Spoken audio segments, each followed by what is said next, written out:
आचार्य जी पता लगता है कि आज मैंने कोई इच्छा करी, वो पूरी भी हो गई, बट उससे मेरे को मैं पूरापन अभी भी नहीं हुआ, जो चाहा था उससे वो नहीं मिला। तो फिर क्या करते हैं हम फिर दूसरी चीज ऐसी कोई ढूंढते हैं जिससे शांति मिले, बट उसका कोई ऐसा दूसरा विकल्प नहीं मिलता। तो फिर हम दोबारा उसी स्थिति में, जो खराब वाली हालत थी, फिर से उसी में वो चलता रहता है।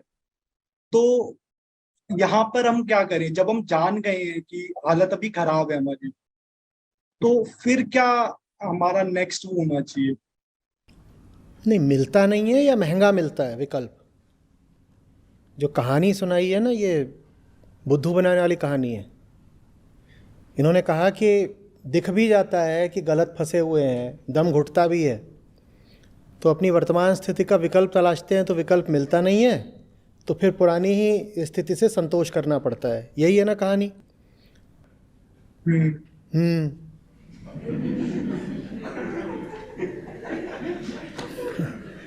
अपनी कहानी से खुद को ही बुद्धू बनाते हो, मुझे ही बना रहे हो। विकल्प सब हैं, महंगे हैं। विकल्प तो बिल्कुल हैं, महंगे हैं।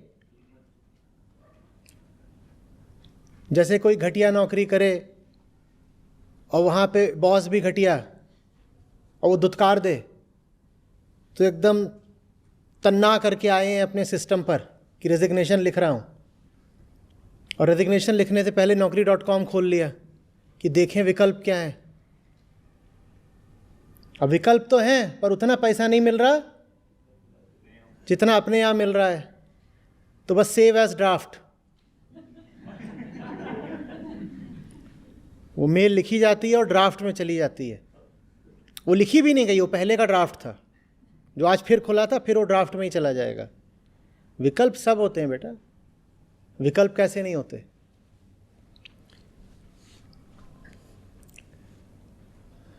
अल्बियर कामू थे, तो उनसे पूछा गया कि सिसिफस के पास विकल्प क्या है? बोले और कुछ विकल्प हो ना हो, आत्महत्या का विकल्प तो है ही। तो बोले कि क्या आप ये कह रहे हैं कि व्यक्ति को आत्महत्या कर लेनी चाहिए? बोले नहीं, लगातार प्रयास करते रहना चाहिए। मेरा सिसिफस दुखी नहीं है, क्योंकि वो आजन्म प्रयास करता रहेगा, भले ही उसको हार मिल रही है, कुछ भी हो रहा है, पर वो लगातार काम कर रहा है। उससे ज़्यादा तो आपकी शोचनीय स्थिति नहीं है ना। सिसिफस याद है ना, कौन है वो जो रोज़ एक भारी पत्थर चढ़ाता है पहाड़ के ऊपर, और रात में वो पत्थर लुढ़क के फिर नीचे आ जाता है, और फिर वो रोज़ अगले दिन फिर प्रयास करता है, फिर ऊपर लेके जाता है पत्थर, फिर नीचे आ जाता है। उसकी कोई आखिरी जीत होती ही नहीं है। तो कामू ने कहा था ये इंसान की हालत होती है। तो उनसे पूछा तो क्या आत्महत्या कर लें, क्योंकि वो इसकी भी बात करते थे कि आत्महत्या का जो प्रश्न है बहुत महत्वपूर्ण प्रश्न है। बोले आत्महत्या की कोई बात ही नहीं है। आपको क्या लगता है कि ये जो मेरा सिसिफस है दुखी है? बिल्कुल दुखी नहीं है, क्योंकि ये जी जान से कोशिश कर रहा है, इसकी कोशिश में ईमानदारी है। बाकी क्या होगा ये तो संयोगों की बात है, इसका क्या कर सकता है बेचारा। पर जान तो इसने पूरी लगा दी है। आपने जान पूरी लगाई है क्या? ऐसे थोड़ी है। साहब बोलते हैं कि ऐसों को सत्य का सेवक नहीं बोलते, राम का सेवक नहीं बोलते। बोलते ये तो चाहे चौगुना दाम।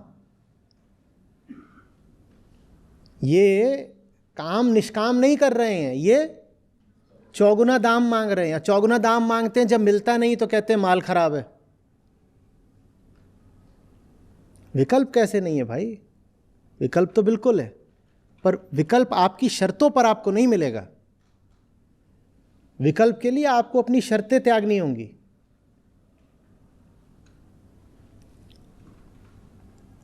सौ शर्तें लगा लो, बोलो कि ये शर्तें पूरी हों ऐसा विकल्प चाहिए, तो फिर आपको विकल्प प्यारा है या अपनी शर्तें? बोलो, शर्तें प्यारी हैं तो रख लो फिर अपनी शर्तों को।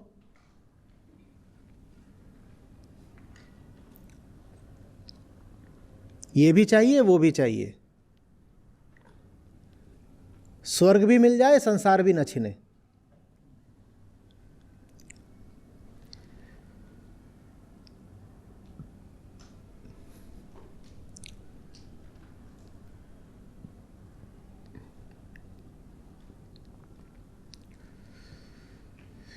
आप में से कईयों को ये होगा कि मुक्ति तो चाहिए पर रास्ता नहीं सूझ रहा। किस किस को ऐसा लगता है? हाथ खड़े करिए ईमानदारी से, बिल्कुल।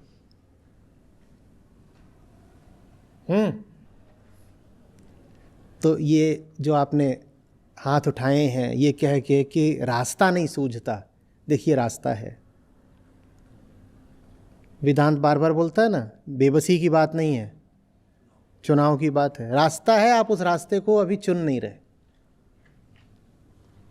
आपको रास्ता अपनी सुविधा अनुसार चाहिए।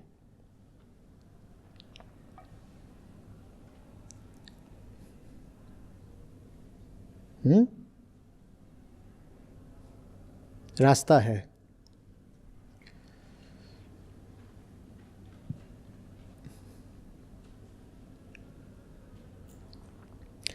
और रास्ता कभी भी शुरू में ही पूरा पूरा नहीं दिखाई देता। मैं आप पूछे रास्ता है, मैं कहूँ रास्ता है, आप कहिए अच्छा रास्ता दिखाओ फिर। अग्रिम में ही, बिल्कुल एडवांस में पूरा मैप दिखा दो। ऐसे रास्ता शुरू होता है, वहाँ जाता है, रास्ते में बढ़िया वाला ढाबा मिलता है कि नहीं खाने वाने के लिए, और फ्यूल कहाँ भराएंगे, और बताओ सब रास्ते में, होटल मोटल सब बताओ। तो ये नहीं होता। रास्ता चलते चलते बनता है। Truth is a pathless land.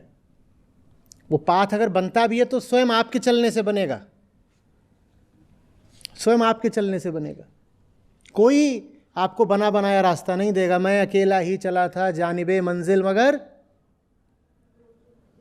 लोग जुड़ते गए, कारवां बढ़ता गया। वैसे 1 करोड़ हो गए आज, तो उस पर भी ये फिट बैठता है। तो वो चलते चलते अपने आप होता है। ऐसे नहीं कि आप कहिए कि बड़ा डर लगता है, तो आप अगर पहले से सब कुछ बता दें निश्चित करके कि ये मिलेगा फिर ये मिलेगा। जैसे कंपनीज में जाओ तो एचआर बताता है ना कैरियर प्रोग्रेशन क्या क्या होगा यहाँ पे, और कितना मज़ा आता है। आपको बता देते हैं कि अगले 15 साल में कहाँ से कहाँ तक पहुँचोगे। टिकना 15 महीने नहीं है, और 15 साल का लेकिन करियर पाथ देख करके दिल बिल्कुल गदगद हो जाता है। बढ़िया, अभी ये बनूंगा, फिर ये बनूंगा, फिर ये बनूंगा, फिर ये बनूंगा, फिर ये बनूंगा, अच्छा लगता है। ऐसे नहीं होता। सच्चाई का रास्ता ऐसा नहीं होता जहाँ कोई आपको पहले ही बता देगा कि क्या होगा, कैसे जाना है। और यही उसकी खूबसूरती भी तो है। अगर सब कुछ पहले से पता हो तो क्या रोमांच है, उसमें क्या मज़ा आना है। सब पहले से ही तय है तो स्क्रिप्ट हो गई, कुछ मज़ा है उसमें, कुछ नया, कुछ अप्रत्याशित, अनूठा हो ही नहीं सकता। क्या मज़ा कुछ है बचा? पिक्चर देखने आ रहे हो, कहानी पहले से पता है, वाह क्या गजब बात। मैच की हाइलाइट्स देख रहे हैं, रिप्ले देख रहे हैं 18वीं बार, और ऐसे करें अरे वाह पता नहीं अगली गेंद पे क्या होने वाला है। 18वीं बार तो देख रहे हो, पता नहीं अगली गेंद पे क्या होने वाला है। हम ऐसे ही हैं, पता नहीं अब क्या होगा। अरे मेरे टीटू सिंह का क्या होगा, वही जो उसके बाप चीटू सिंह का हुआ है। दोनों की शक्लें भी एक जैसी हैं, दोनों की जिंदगी भी एक जैसी है। कुछ नया तुम होने दोगे भी कभी? तो होगा कैसे नया कुछ? लेकिन माउंट कोई बड़ा रहता है, मेरा टीटू, उसका क्या होगा? तुम्हारे टीटू की जिंदगी में आज तक भी कुछ नया हुआ है? जब आज तक नहीं हुआ तो आगे कैसे होगा? पूरी उसकी पटकथा उसके जन्म से पहले लिखी जा चुकी थी।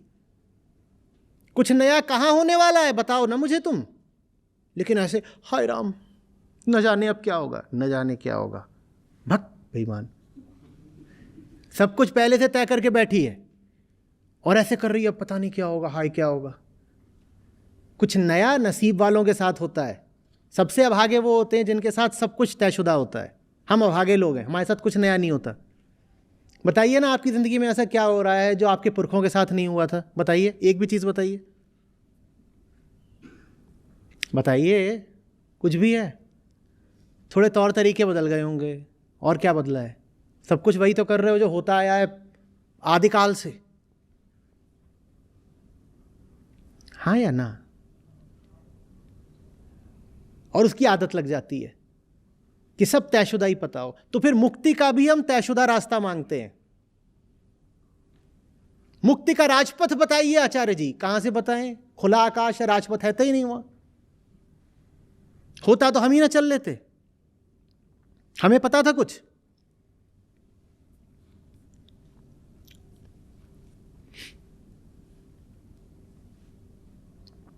एक जवान आदमी की कल्पना करिए, 24-25 साल का है, 2 डिग्रियां ले चुका है जिनको भारत में बड़ा माना जाता है, एक सरकारी नौकरी ले चुका है जिससे उसने अभी इस्तीफा नहीं दिया है, वो भी रखी हुई है कि जाओ तो ज्वाइन कर लो। सॉफ्टवेयर में नौकरी करता था तो उसका अनुभव है, चले जाओ वो कर लो, और यहां कॉरपोरेट की नौकरी मिली हुई है, जाओ उसको कर लो।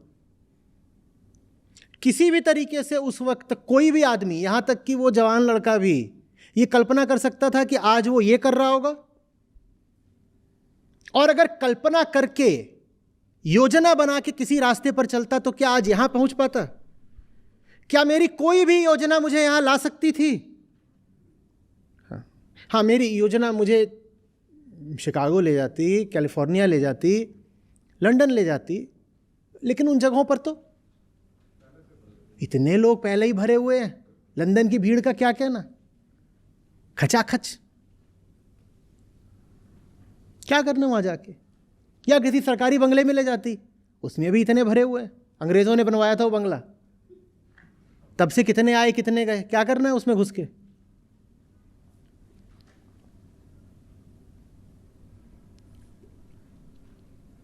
कुछ भी अच्छा तभी होता है जब वो पहले से तय ना हो, योजित ना हो, संकल्पित ना हो। योजना बना के छोटे काम हो सकते हैं। फ्लाइट के टिकट बनाइए योजना, नहीं तो मिलेगा नहीं, महंगा भी मिल सकता है, उसकी बना लीजिए। इमारत खड़ी करनी हो तो उसका भी पहले नक्शा बनेगा, तभी खड़ी होगी। ये सब छोटे काम हैं, ये जड़ पदार्थ के काम हैं। लेकिन जहां चेतना की बात आती है, अपनी जिंदगी की बात आती है, वहां योजना बनाकर पहले से ही सुरक्षा का आश्वासन मांगकर काम नहीं हो सकता। और अगर आप पहले से ही सुरक्षा का आश्वासन मांग के काम करेंगे तो आपके हाथ में कोई छोटी सी चीज ही लग जाएगी, कोई बहुत छोटी चीज मिल जानी है, खुश होते रहो। मैंने तो पहले से ही पूरी प्लानिंग कर ली है। 6th में T2 को पर्सनालिटी डेवलपमेंट की क्लास में डाला है, 8th में मैं उसको कोडिंग की क्लास में डालूंगी। 10th में क्या कराते हैं आजकल, 10th में उसको कोटा भेज दूंगी, 7th में कोटा भेज देंगे। फिर जब IIT में घुसेगा नहीं, वहां जितने जाते हैं उसमें से 1000 में एक घुसता है, जब घुसेगा नहीं तो अमेरिका भेज देंगे।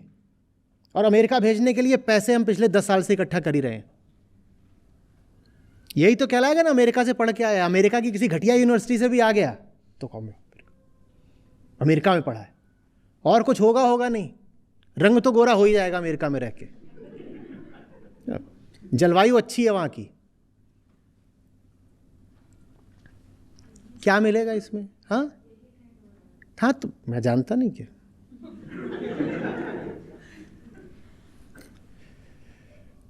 मेरा पूरा बैच या तो खुद अमेरिका में बैठा है, और कुछ बेचारे जो यहाँ भारत में है, उन्होंने सबने अपनी औलादों को वहाँ भेज दिया है। एक की भी औलाद यहाँ नहीं पढ़ रही।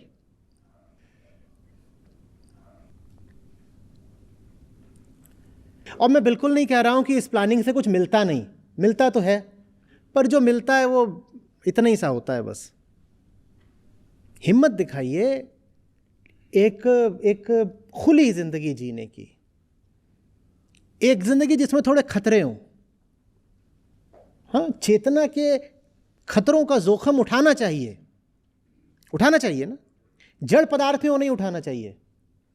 किसी ऐसे मकान में मत घुसिएगा जो वेल प्लान्ड नहीं है। ये ना कह दीजिएगा कि अरे प्लानिंग में क्या रखा है। अगर वो अच्छी प्लानिंग से नहीं बनाए मकान तो घुसिएगा मत, तो सर पे गिरेगा। तो जहां कहीं भी मटेरियल आता है वहां प्लानिंग जरूरी है, लेकिन जहां कॉन्शियसनेस आती है वहां प्लानिंग लिमिट करती है। प्लानिंग एक लिमिटिंग फोर्स बन जाती है।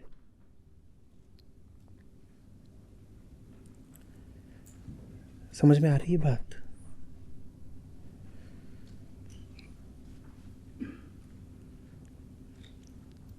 मुक्ति के राजपथ नहीं होते।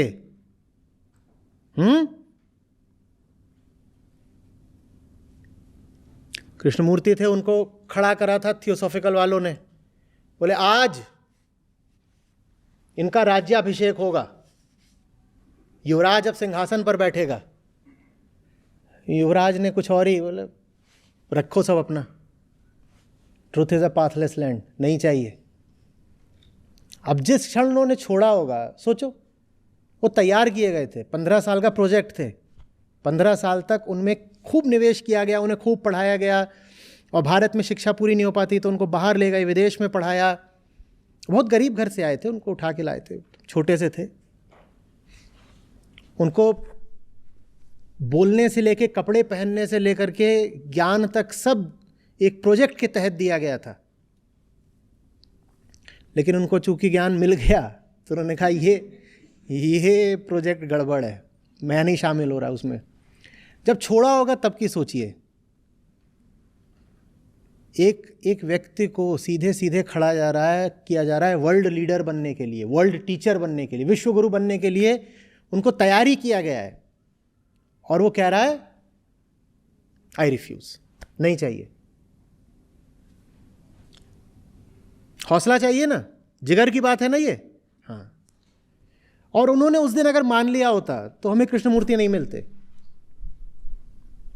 थियोसॉफी में तो बहुत सारे और भी लोग हुए हैं, वो भी अच्छे लोग हुए हैं, हम नहीं मना कर रहे उनसे, लेकिन कृष्णमूर्ति तो थियोसॉफी के बाहर ही तैयार हो सकते थे। वो बाहर नहीं आते तो तैयार भी नहीं होते। और यही चीज़ हर जगह पाओगे आप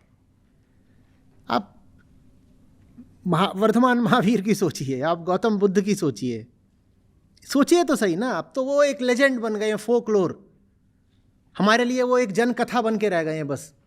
पर जरा उस जवान आदमी की उस स्थिति में प्रवेश करिए, वो बहुत प्रतिभाशाली राजकुमार हैं, उनके किस्से घूम रहे हैं पूरी दुनिया में कि भाई ये कोई अलग ही चीज पैदा हुई है यहाँ पर। उनको जबरदस्त शिक्षा दी गई है, सब कुछ पढ़ाया गया है, दुनिया भर के जो श्रेष्ठतम पंडित हैं वो बुला करके उनको पूरा उस समय तक जितना ज्ञान उपलब्ध था सब दिया गया है। और दिखने में भी वो बहुत खूबसूरत थे, कद काया से एकदम आकर्षक। और कहते हैं कि उनके पिता देखते थे कि इनमें वैराग्य जैसी बात बचपन से ही है, और ज्ञान भरे सवाल पूछते हैं, जिज्ञासा करते हैं। उस दिन अपने गाड़ीवान से भी तो जिज्ञासा ही कर बैठे थे, तो वैसे ही जिज्ञासा वो हमेशा से करते थे। तो घर वालों ने सूंघ लिया कि खतरा है, ये सवाल ज़्यादा पूछता है, गड़बड़ करेगा। तो अब ये सब कहानियाँ हैं, देखिए इनका कोई ऐतिहासिक प्रमाण नहीं है, पर कथा ऐसे ही बोलती है। कथा बोलती है कि उनके पिताजी ने उनको घेरने के लिए जो राज्य की सबसे सुंदर लड़कियां थी वो इकट्ठा कर दी। बोली कैसे भागेगा ये, जितनी लड़कियां बढ़िया से बढ़िया सारी ले आओ और इसके इर्द गिर्द उनको खड़ा कर दो तो फंसा रहेगा। तो वो उन्हीं के साथ रहें, खिलाएं पिलाएं, ये सब चले, ये सब उपलब्ध है उनको। और फिर जिस लड़की से उनकी शादी हुई वो भी श्रेष्ठतम राजकुमारियों में से है, फिर बच्चा भी हो गया है छोटा सा। और ये सब एक दिन वो क्या करते हैं बताओ, किस भरोसे पर? फ्यूचर की क्या सिक्योरिटी है बोलो? कैरियर पाथ बताओ, कैरियर पाथ बताओ ना, क्या कैरियर पाथ है? और छोड़ के ये भी नहीं है कि तुरंत उनको कोई उसका फल मिल गया है। 10-12 साल तो ऐसे ही भटक रहे, एक गुरु से दूसरे गुरु के पास जा रहे, बोल रहे तुम बताओ तुम बताओ तुम बताओ। और गुरुओं को भी परेशान कर दिया है, वही सवाल पूछने की बुरी आदत। और गुरु लोग बोले भाई हम जितना बता सकते बता दे, आप आगे बढ़ो, अगला देखो।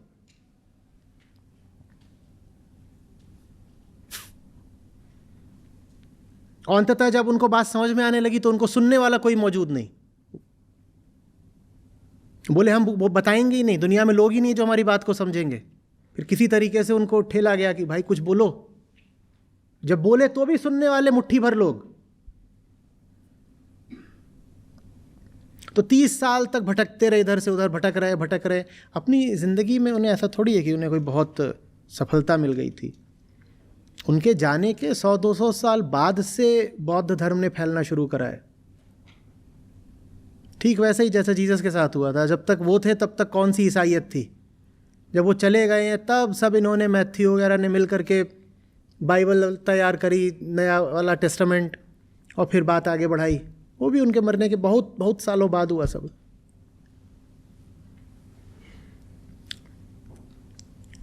और बौद्ध धर्म तो फिर भी बाद में फैल गया। महावीर की सोचिए, उनका तो तब से लेके आज तक जैन इतने सही हैं कुल। वो भी अपना पूरा राज्य वगैरह छोड़ के आए थे। तो इस रास्ते पर आगे की गारंटी नहीं मांगा करते। दिल कपता है तो कपने दे। तो आगे की गारंटी मांगे बिना काम तभी हो सकता है जब जो कर रहे हो उस पर भरोसा हो। काम सही है, अब आगे जो होगा।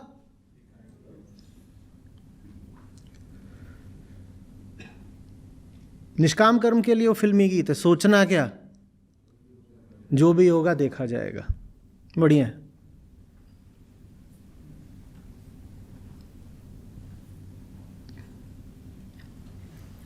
आ रही बात समझ में?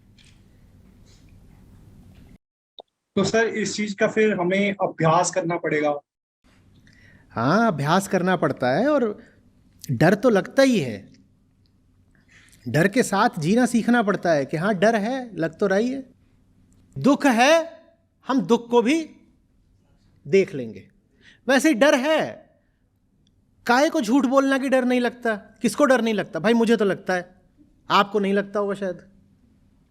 तो डर है, हम डर को भी दिख रहा है, डरे हैं, ठीक है, काम करो। डर के साथ भी काम नहीं थमना चाहिए।